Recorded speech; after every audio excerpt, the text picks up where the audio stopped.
ስፖርት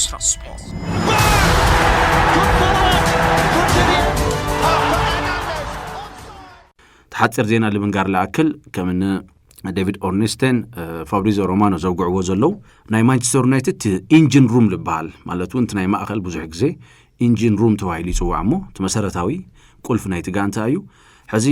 ካስሚሮ እውን ያው ኣሚን ኣሎ ኣይምለስ ኢላ ማንቸስተር ዩናይትድ ቃሌ ኢለሎ ማኑኤል ኢጓርቲ እውን ተመሳሳሊ እዚ ካፒኤስጂ ልመፀ ተጻዋታይ እዚ ይልበሃል ለዝከር ዓይነት ጨዋታ ከይተጫወተ ካብ ማንቸስተር ዩናይትድ ህምልውፅ እውን ተገሊጹ ሎሞ ናይዞም ክልተ ደቡብ ኣሜሪካውያን ተጫወቲ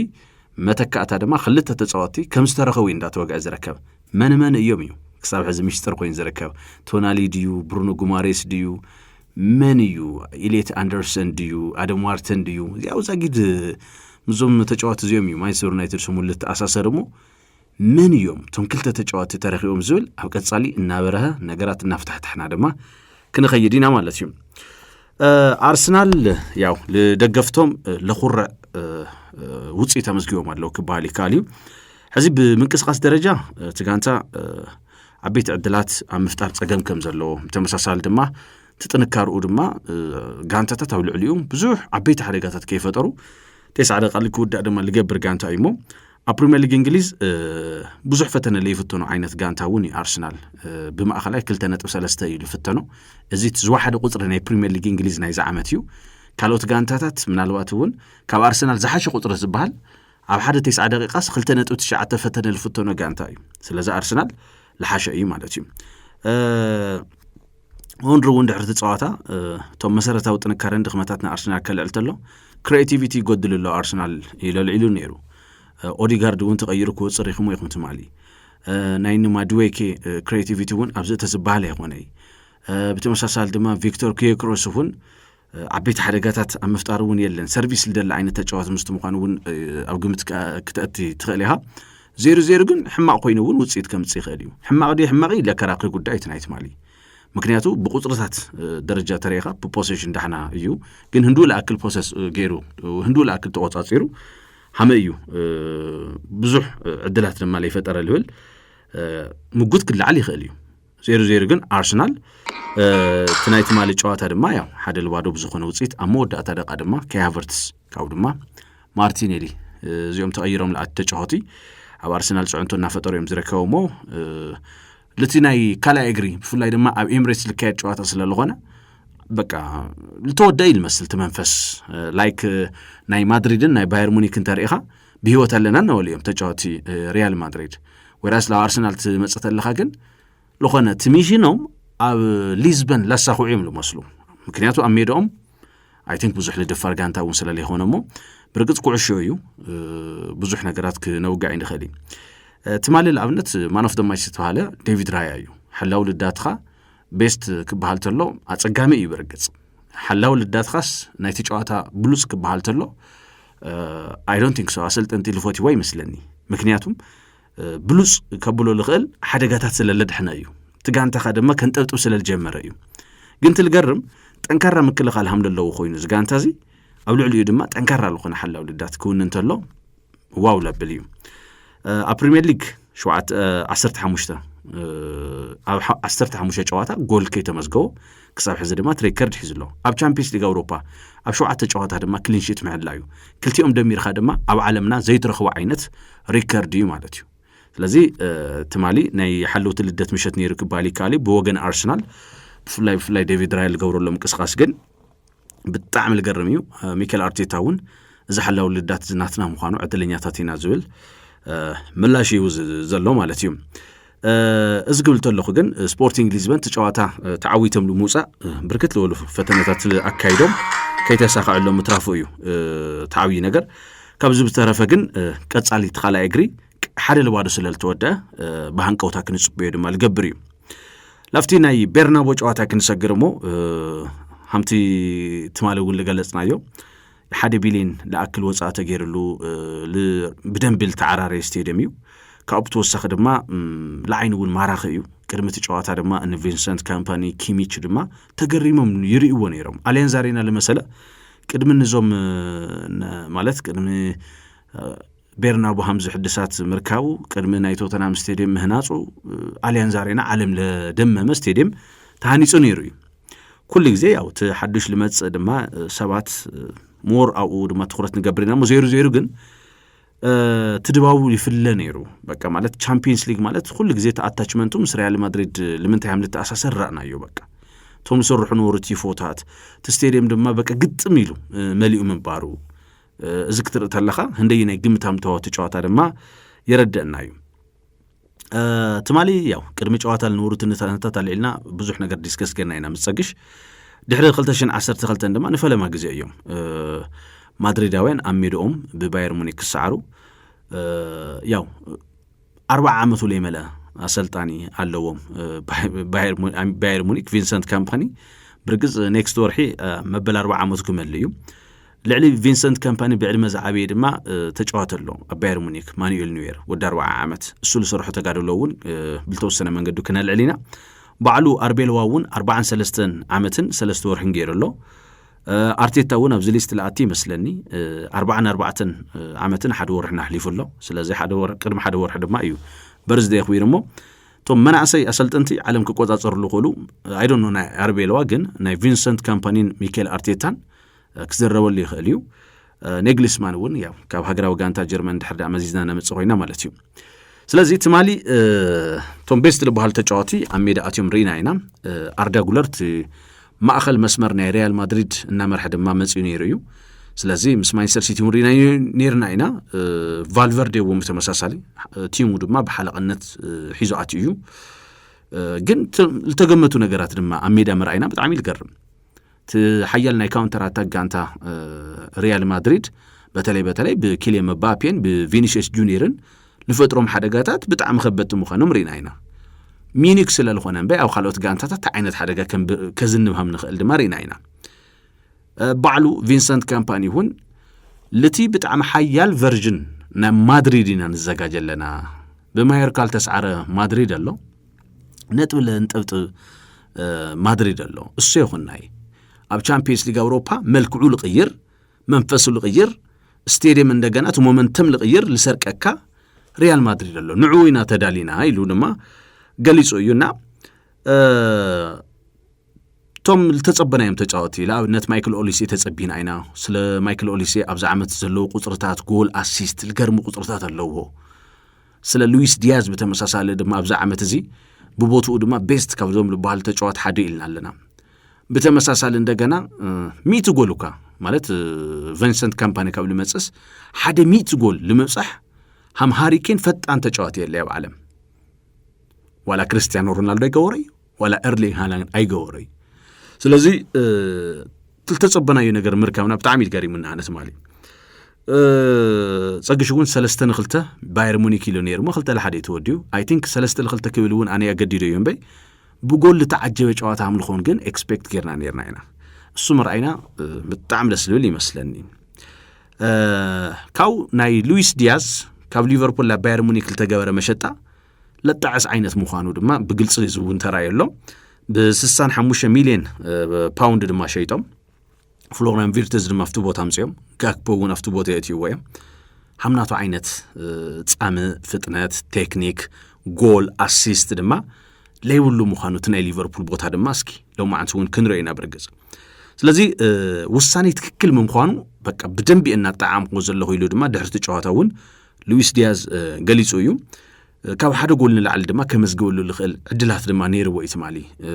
ሉዊስ ዲያዝ ኾነ ሙሲያላ ጂናብሪ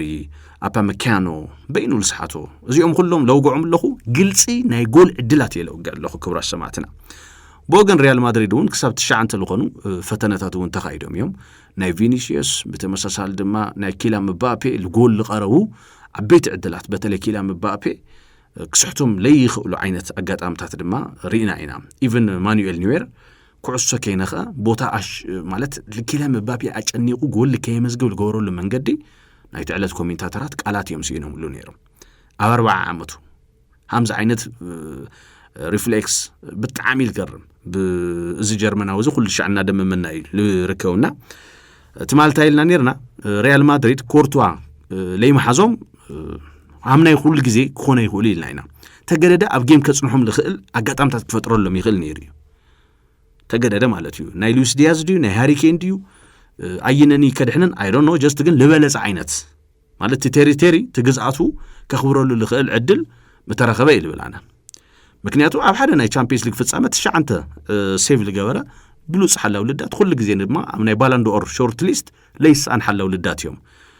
ለብዙሓት ኣዋርሕ ድማ ክሰንዎ ስለዚህ ናይ ሪያል ማድሪድ ተደካማ ጎን እሱ ኢልኻ ድማ ከተልዕል ትኽእል ኢኻ ግን ብወገን ባየር ሙኒክ እውን ማኑኤል ኒየር ማን ኦፍ ደ ማች ክኾን ኣይትጽበኹ ያና ወይ ኦሊሴ ክኾን ወይ ሃሪ ኬን ክኾን ወይ ሉዊስ ዲያዝ ክኾን እዚኦም ኢኻ ኤክስፔክት ትገብር እሞ እግሪ ኩዕሾ ንፎትየሉ ኣምዛ ዓይነት ምሸታት ስለ ልህበካ ማለት እዩ ሓደ ክድመር ሓደ ይኸውን ክልተ ትኾን I don't think so መብዛሕቴና መጣዓምናዮ ልብል እምነት የብለይ ማይክል ኦሊሴ ስለሱ ተልዒልና ድማ ናይ ዓለምና ቤስት ዝኾነ ማለት እውን ኣቀጻጻለ ኩዕሾ ፕሌይ ሜከር ልልዎ ካው ድማ ቤስት ናይ ክንፍ ተጻዋቲ እዩ በቃ ናይ ዓለምና እሱ ኢና ወለም ዝርከውና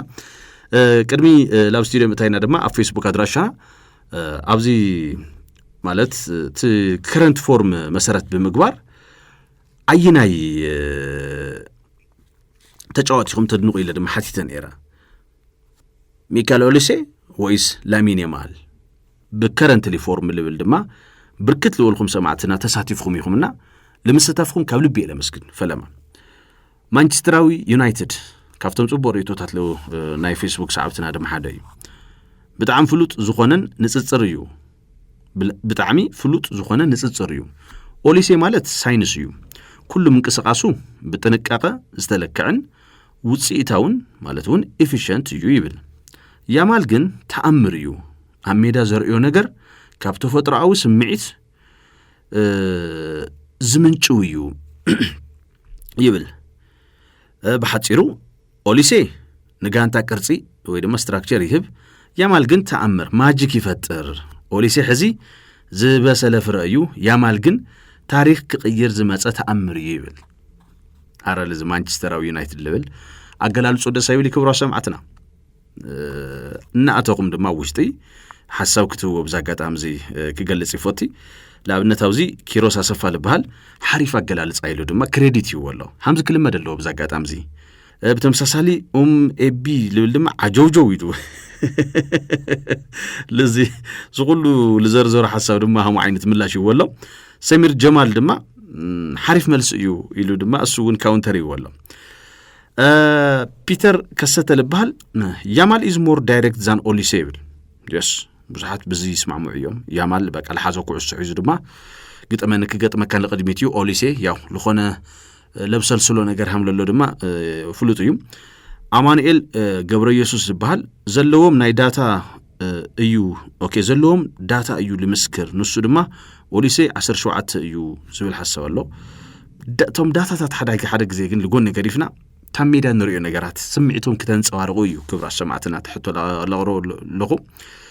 አብርሽ ወልደ ኦኬ አብርሽ ብልብል ጥራሕ ክሕዞስኪ አነ ብርግጽ ናይ ክልቲኦም ብዙሕ ጸዋታ ኣይተመልከትኩን ይብል ካፕተን ዝረኣኽውን ጸዋታታት መሰረት ግን ኦሊሴ ይበልጽ ድሪብሉ ፓሱ ዝገርም እዩ ነዚ ውሱን ጸዋታ ርኤ ዝሃብክዎ መደምደምታ ድማ ጎል ፕላስ አሲስት ዘርኢ ቁጽሪ ምስራኣኹ አንዳዕዲዑ ኦሊሴ ክብል ኽኢለ ይብል ስለዚህ ስለ ሓላው ልዳት ባየር ሙኒክ ድማ ገለበሉና ይኹም ብዛዕባ ቸልሲ እውን ተኽኢልኩም ብስተረፈ ኤክስትራ ስፖርት ሙቹ ቢልናል እሺ አክሊል ብራውን ድማ አረከቢ ቅንስ አብሎ ጥላቻኻ ኦሊሴ ምስ ላሚን ያማል ለይጋነ ወግዒ ባርሴሎናና ሊዮኔል አንድሬስ ሜሲ ሐምለይቲ ፎቶዮም ንፈልጥ ኢና ሕዚ ለያማል ምንኣስ ጀሚርካ ሼም ኦፍ አፍሪካ ድማ ገሊጸሎ ያው ተምሪቶታት አይንሕቦም ንቀድሚት እዩ ግን አና ሃሙ አይነት አመለኻኸት የብለይ ብዛጋጣም ዚ ቤላ ዝበሃል ስም ዘለዎ ድማ ያማል ስማርት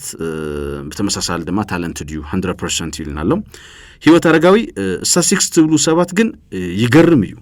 ያማል ምስ መን ድዩ ዝጻወት ዘሎ ፌራን ቶሬስ ፌርሚን ሎፔዝ ብጣዕሚ ብዙሕ ኩዕሶ እናሃቦም ግን ዝስሕቱ ኦሊሴ በሐቅ ብሉጽ ተጻዋታ እዩ ግን መጣምርቱ ዲያዝ እና ሃሪኬን እዮም ያማል አሜዳ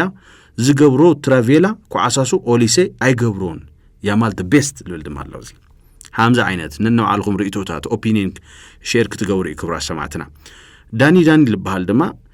يامالن أوليسين بتعمي بلوسات تصوت يوم نقد صالي ون جنا بزح نجر نصب يوم كاب كلت يوم حد يوم وانا وبقعتهم انت يلنا جن أوليسي أبترز بقعته يو زلو أسيست جول دريبل استساقة كم بدون يكلاخل ميدا يكالل شواتا أي مرز أوليسي توب يلنا له يامال جن دغمته إلى زحسوي بال شواتا يمرز يو سعره ما يكونن نايامال ترافيلا جن أوليسي أيخلون يبل سلزي زريتو زلهم بتعم دسللن ناي سمعتنا ريتوتات ونكس بدنبي كنبولو له وانا وبقعت أوليسي زقرميو أب علمنا كاب زلو أتكعتي أب كريميت زسرعيو زكبل كاللخو جن يامالون كالليل أتكعي كوينو مالتا يكونن بزلهم وانا وبقعت يمزنهم سلزلخو بحلفي أبتنا يتمالي زنبرج واتا بقعت أوليسي تعذبنا نخنفرد جن أوليسي كاب يامال يبلز إلكا زادم دمكا أيو يبل أمير جمال وانا وبقعت سلزخونه مايكل أوليسي كابتوم كبارات زخونو ناي كرا كم في تصوات حدا أيو باير مونيك تبهالتولو كابتوم أب كرميت زصرحو حدا أيو كاب كريستا بالاس تمصوتلو كندزي قبل الكخوني يو إلنا أي قمتنا نيرنا لامين نشتي ميسي انتبلنايو مجنان يكونن اتتصواتي تالنتلو أيو جندما مستعدمهم ون جنا مخانو أيو مسلني لكع كمناي نيمار كاميدا وصاي للو هيوتو أيو تخرت زقبر زلو بزي مخنيات دما يمسلني ناي عام زنبرا بقعتو كدقم زي خالة زيبل I think بتعمي لا مسكين كبرى سمعتنا زترفهم دما ملسيلنا even مصقش دما ديسكس كنقبرو اللي نخلينا لمكري خاركي خونس حساوهم مور اللي كتقالتو لقبري لعبنت ناي باير مونيك تجاوت تمالي أميدهم لتجاوت اللوم المسلون يرم بيرنابو ناي مسلومي حلف يلو لخونا مد نقاس احتفتر نيرم لعبنت ألفونسو ديفيس أبا ميكانو حدا والقوي إيرارات كسرحت اللو بكلام مبابين ب فينيسيوس جونيورن كقد صعود ما تقاريوم نيرم يوم جن أبدا حريت زلو حلاو لداتهم دما بدنبي تعدلات دما لو قول لك يغيروا بدنبي تخلاقي للوميو هم تيمون صبوق نيرو كبالي كاليم بحفشا كان لفوت عينت قانتا أيو بينهم كعسو أي حزي لتقات أمون لعدوم لمن قدي كاو دما لعونت هاريكين استعلو خمتهم خمفتنا يتمالي شواتا نامان قطرة الشعنت دينيرو الخدمة كتوقعت خليها نامان قطرة الشعنت دينيرو هاريكين زبلا تحساس واد ما يفتر الخايو سلازي نهتملسة أبيول دي أبنا تساتفة بتمساسال دما بزوم كلتا ناي كنف تجاواتو سمو أمانا زي اللي عالزولو جنابري تمالي أسيست كيريو أوليسي أسيست كيريو كاو دما تمكلتا بحفشاتهم أربعة وقدمي زنورو تجاواتي ناي باير مونيك دما تحين السرحة مصورح دما ريناينا ناي كيميش لزيتي مزلو مرحلو منقدوون تتبوون كورنا عكركوتلو بيمان تسقام لوقع تجاوات دما I think كله نقرول تتصنع قانتا إنا كل الكريديت كن لفينسنت كامباني ون كخون زلو يمسلني أو علمنا تسلمتي أسلت أنتي تسعينا وزبهلو اللي جزي دما فينسنت كامباني سريح وزلو ماشن بتعمي لقرميو كعسك حزتلو لو خلت 4 فورميشن زغيرو توم بيمان تسقام نريهم زلنا تخلاخلت دما انفرتد وي دما لما أخلنا أتيو لك كما تقعت دما لساتفو لمن قدي يقرميو عرفت زيه عينة برسون يقورو يوم نيرم بوغن ريال مدريد ون بول كسبات خوين بي ناي فينيسيوس بتمساسال دما ناي كيلا مبابي همز عينت من مالت منقسقاسات ونار انا مشينا عينا بوغن باير مونيك كلير لو خنا بلان بقى تايك غورهم دوليس كلير يو كعشو بدنبي اشمون مينوم كيچاوت يدليو كاو دما دايركت كعشو نيتكو خنا اي ثينك كبيت غانتا ام غطيمم تمال ريال مدريد مالي كاليو جن جول كمزغولو لخولو عدلات ونيرو يكبالي كاليو جن حدا ديبيت الله حدا كركر دما انداتل علي بوغن ريال مدريد دحرتنا يتمالي ጨዋታውን ብዙሕ ክርክራት እናተል عليهم ዝርከቡ ኪላ መባፔ ቁጥሩ 9 ክኸውን ለማድሪድ አይመጽእ ልብል ዓብይ ክርክራት ኣሎ ብጸጋም ናይ ክንፊ ናይ ሪያል ማድሪድ ድማ ኪላ መባፔን ቪኒሲየስ ጁኒየርን እንድሕዳ ነቅምጥ ኮይና አይ ቲንክ በሁሉ መለክዕ ድማ ኪላ መባፔ ይበልጽ ኢሎም ሰባት እናተኸራኸሩ ኣለዉ ድሪብሉ ናይ ኪላ መባፔውን ልገርም ይብሉ ፍጥነቱ ፊኒሺንጉውን ማለትውን ኣብ ቅድሚ ጎል ክበጽሕ ተሎ ኪላ መባፔ ዝሓሸ ኢካ ቪኒሲየስ ጁኒየር ኢሎም ድማ ይከራኸሩ ኣለዉ ስለዚህ ሓዲኦም ክኸደሎም እዚ ማለት ያው ቪኒሲየስ ጁኒየር ክወጸሎ ካፍቲ ጋንታምፔይ ዝብል ሓሳብ እዩ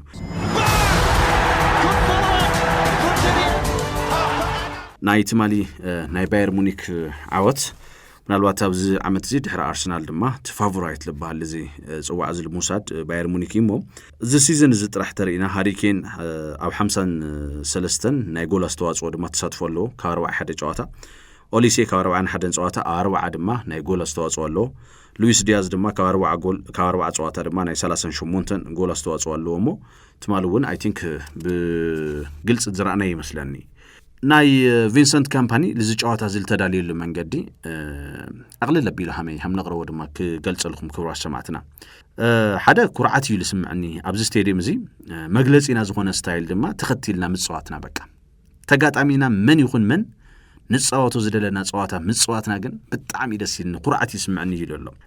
ናተይ ሮል ኣብቲ ጨዋታ ትጋንታይ ድማ ሪፍሬሽ ምግባር እዩ በቃ ደኸሙ ተጫዋቶ እናራእኹ በቶም ጉልበት ዘለዎም ተጫዋቶ ድማ ምትካይ ነይሩ ዚስማቹ ቅልል በለ ነይርና ተሓላፍነት ይብል ተጫዋትና ሃለኹ ድማ ሓደ ነገር እውን መሰረታዊ ነገርን ይፈልጦ ነይራ በተለይ ኣብ ዓብይ ጨዋታ ተጫዋቲ በነፃነት ክጫወት ምግባር ድማ ወሳኒ እዩ ይገልጽ ቪንሰንት ካምፓኒ እዚ ውሳነ ንክውስን ድማ ናይ ተጫዋተይ ቴክኒካል ዓቅምታት እውን ስለዘተኣማምነን ይሉ ድማ ሓሳብ ይገልጽ ማለት እዩ ኣብ 25 ዓመት ማለት እውን ባየር ሙኒክ ኣብ ቤርናቦ መጽኦም ድማ ዓወተ መዝጊኦም አይፈልጡ ይሞ እዚ እውን ካሊቶ ሳኺ ነገር ምዃኑ ናራእና ኢና ንርከብ ያው ጋርዲዮላ ኣብዚ ድማ ከልዕለልኩም ክብራ ሰማዕትና ለኣብነት አርቤልዋ ቶም ፕሬዚደንት እዮም መሪጾም ይልበሃሉ በቃ ማለት አሰልጣኒ ሪያል ማድሪድ ልክኾን እሶም መሪጾም ያው ጃቪ አሎንሶ እውን ክምረጽ ተሎ ዳታ አናሊሲስ የለውይ ማለት ይኾነ ጀስት ግን ቶም ፕሬዚደንት እዮም በቃ ልሾሙኻ ለውሩዱኻ ኣብ ባየር ሙኒክ ግን ከምቦርድውን ብርኬት ለወሉ ሰባት እናመርጹና ሃለዩ ቪንሰንት ካምፓኒ ለውልስም አይነበረይ ሱራ አይነበረይ በቃ ማለት ተደለም ዝነበረ ሰልጠንት ለኣብነት ብዝርዝር እንድሕርዳ ክንረ ደሊና ኔግልስማን ካብ ናሽናል ቲም ንመልሶ ደል ብል ሓሳብ ነይሩ ጃቪ አሎንሶ ድማ ብተመሳሳሊ ኢንቪንዚብል ኮይኑ ምስ ወደ ኣብ ቡንደስሊጋ ነምጾ እዩ ተባሂሉ ያው ክብር ብዝተመልኦ መንገዲ አይደሊልዎም በተመሳሳሊ ድማ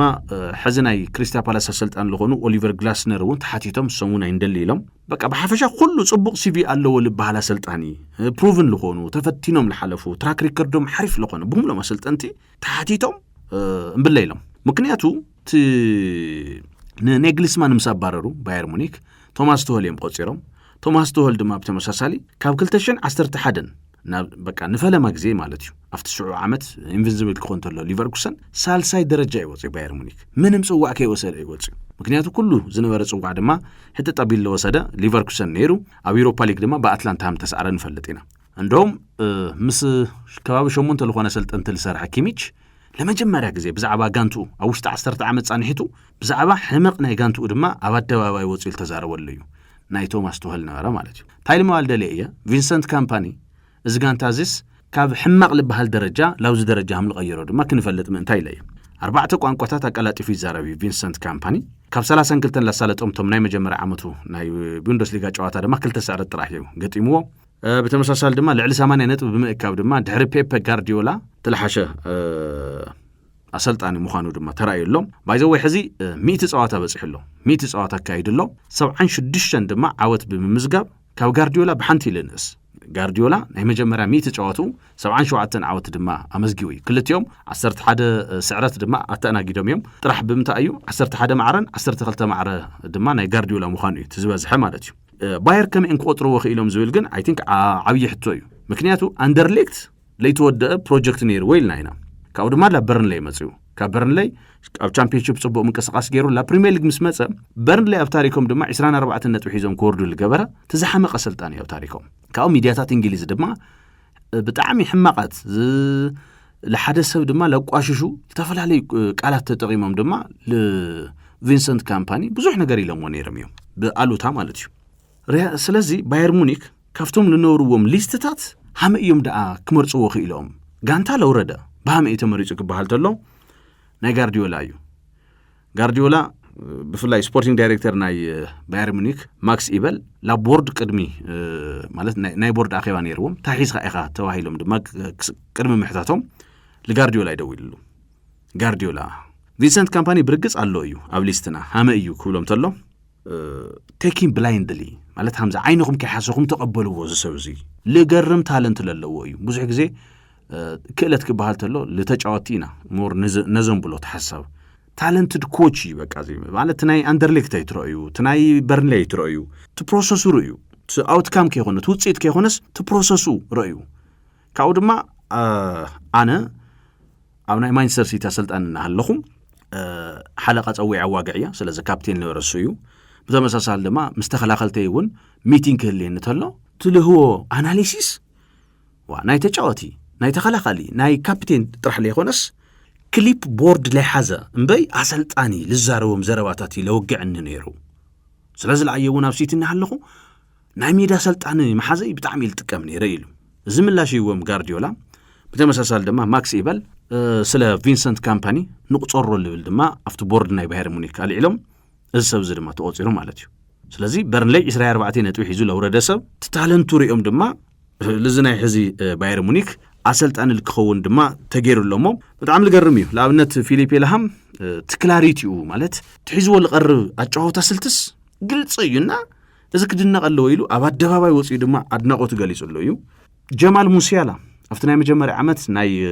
ቪንሰንት ካምፓኒ ዓመት ብጣዕሚ ልገርም ዓመት ይሕሊፉ ድሕሪ 8 ዓመት ድማ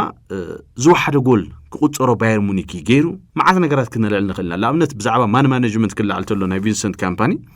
ካምፓኒ ቅድሚ ምምፁ አፓሚካኖ ልበሃል ተጫዋቲ ማለት ብቕዓቱ ወሪዱ ተባሂሉ ላብ ካልኦት ጋንታታቱን ክሽወጥ እናተባሃለ ይውግዕለው ዝነበረ ግዜ ያው ናይቲ ማሊ አፓሚካኖ ክትሪኡ ድማ ወሳኒ ዝኾነ ምንቅስቃሳት ገይሩ እዩ ማለት እዩ ስለዚ ተጻወቲ ባየር ሙኒክ ልባላንዶ ኦርን ካልኦትን ጉዳያትን ልክን ሓጽዮም ናይ ግድን ማልያ ባርሴሎና ኦ ሪያል ማድሪድ ክደኑ ዘለዎም ዝብል ድማ खाली መከራከራ ሐሳብ ድማ ለልዕሉ ዝተፈላልዩ ወገናት ኣለው እዮም ብዙሓት ድሕርቲ ጨዋታ ድማ ተሓቲቶም ብህይወት ኣለና ኢና ኣብ አሊያንዝ አሬና ኸይድና ድማ ነገራት ክንቀይር ኢና እንዳወልዮም ዝርከቡ ኤክስትራ ስፖርት ስለ ስፖርት ብስፍሓት ክወጋዕዩ ብዛዕባ ስፖርት ክትንተንዩ እንታይ ከይበሃል ኣሎ ብሓባር ክነጓዕሉ ኢና ኮታስ ጉዳይ ስፖርት ውራይና እዩ ኣብ ኤክስትራ ስፖርት